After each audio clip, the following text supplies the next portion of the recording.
Dēmoni tiek izdzīti, slimie dziedināti, daudzi tiek svētīti, atjaunoti un kristīti ar svēto garu un spēku. Attīstās jauna varoņcilts, vājie tiek darīti spēcīgi tajā kungā. Cilvēku sirdis tiek pārmeklētas kā ar degošu sveci. Šis ir šausmīgs sijāšanas laiks, ne tikai ārējā darbībā, bet iekšējos slepenos motīvos. Nekas nevar izbēgt no visu pārmeklējošās Dieva acis. Jēzus tiek paaugstināts, viņa asinis izlietas un svētais gars vēlreiz nonāk godā. Šis ir arī daudz viltīgu spēku izpaušanās laiks. Šis ir arī galvenais pretošanās kustības centrs no to spēku puses, kas atsakās paklausīt. Tas ir patiesi darbīgs laiks. Dievs ir ar mums visā savā patiesībā. Mēs neesam nekas. Stipri vīri stundām ilgi ir noguldīti pie zemes, no Dieva varenā spēka nopļauti kā zāle. Bez mazākām šaubām šī atmoda kļūs par vispasaules atmodu. Pēc kāda laika mācītājs no Trīsvienības metodistu episkopālās draudzes Losandželosas dienvidos izteica sekojošus vārdus.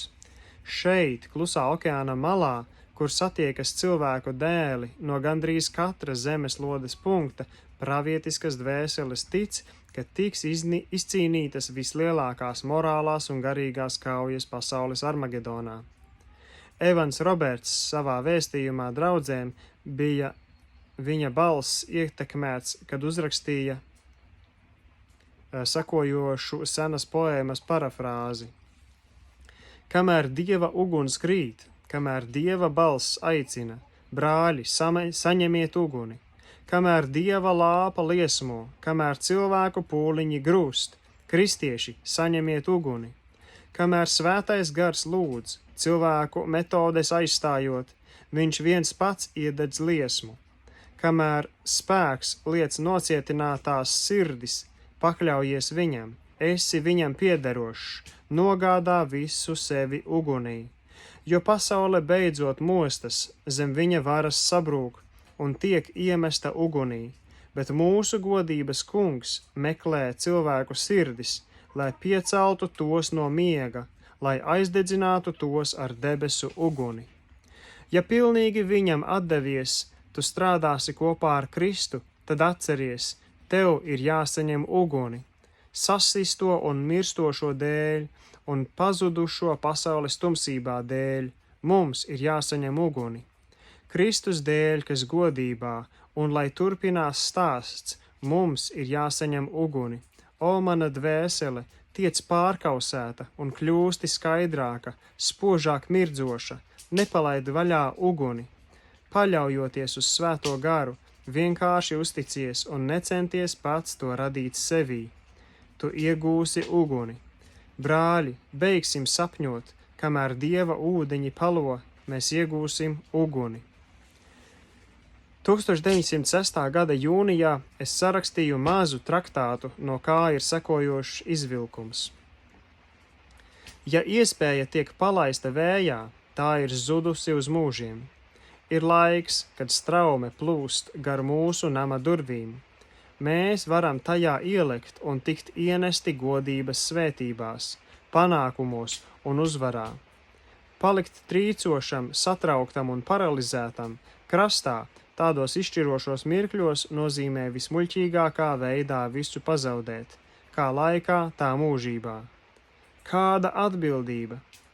Dieva žēlastības un godības varenā upe tieši tagad plūst uz mums, mūsu lūgšanu atraisītajā ceļā. Dieva pilsētu iepriecina viņa strauti, tie iepriecina viņa svētnīcu, kas visu augstākajam ir par mājokli. 46. psalms, 5. pāns. Un ir pienācis laiks visiem sanākt kopā un tajā ielikt, individuāli un kolektīvi.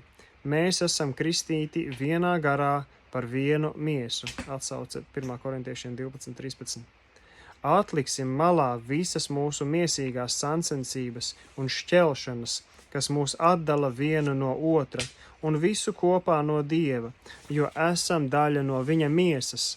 Mēs esam viena miesa. Laikmetu iespējas gadsimtos nepiedzīvotās atrodas mums pie durvīm un var tikt satvertas šeit un mūžībā, vai arī pazaudētas.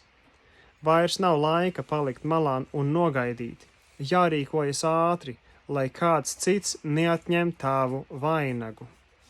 Atsauce Atklāsme 3.11. Kristus draudze, uzmosties, tiec kristītes spēkā, un tad, cik vien ātri vari steidzies atbrīvot citus un sastapties ar savu kungu. Gordons teica, ja antikrists arī gatavojas veikt savu visvarenāko un visļaunprātīgāko varas demonstrāciju, lai draudze nenonāk viņa varā caur tiekšanos gara izglābjošo spēku iekonservēt un to pasargāt no nebaltām dienām. A.B. Simpsons teica, pirms tā kunga atgriešanās mums ir jābūt par liecību īstām misionāru mēlēm, mēles pēdiņās, tādām kā tās, kas nolaidās vasarsvētkos, caur ko pagāniskā pasaule savā pašu valodā dzirdēja. Dieva lielos darbus paužam, Apustuļu darbi 2.11. Bet tas tiek svērts kā ar svariem, jo mēs pat nedrīkstam sapņot, cik briesmīgi ir lielo aicinājumu pazaudēt.